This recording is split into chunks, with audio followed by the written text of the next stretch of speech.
第11课：闹钟的危害。课文：闹钟的危害。医学研究证明，人类睡眠有其特定的机制，自然醒是最符合人体生物钟规律的。光线是自然醒的必要条件，是人体内的生物闹钟。早晨，人体感受到逐渐变强的太阳光线，新陈代谢随之加快，人逐渐从熟睡过渡到浅睡，直到醒来。这就是阴雨天人们往往喜欢睡懒觉的原因。紧张的现代生活使很多上班的人无法享受轻松舒适的睡眠，自然的醒来。闹钟的用途就显得格外重要了。但实验研究证明，人们对自然醒与被闹钟铃声叫醒这两种方式所产生的反应是很不相同的。从睡眠状态过渡到清醒状态时，人的呼吸会从每分钟16次提高到每分钟24次，心跳每分钟加快10次。如果突然被闹钟叫醒，将在心理上使人产生心慌、情绪低落、感觉没睡醒等不适。如果是从深度睡眠中被突然叫醒，那么人的短期记忆能力、计算技能都会受到影响。这些能力最多为正常状态的65%，与醉酒者相当。出于自我保护，被闹钟叫醒时，我们的身体会提高体内的肾上腺素水平。这种状态如果持续数天、数周、数月，将导致高血压、失眠和一些精神问题等。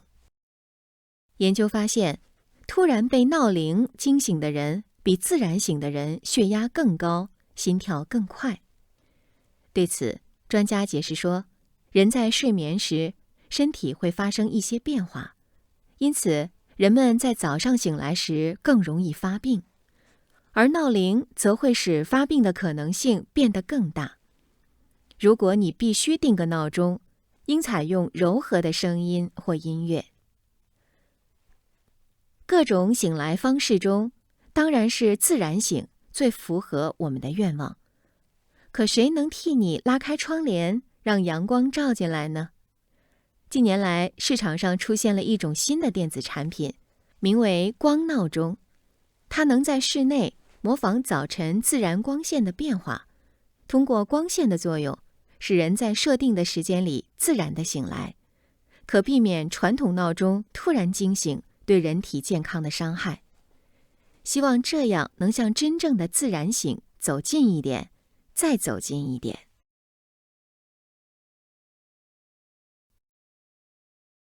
生词：闹钟、危害、人类、机制、生物、规律、光线、必要、过度、浅、现代、享受、用途、实验、铃、锁、状态、清醒、呼吸、心理、慌、慌张、情绪、低落、记忆、计算、相当、持续、数、导致、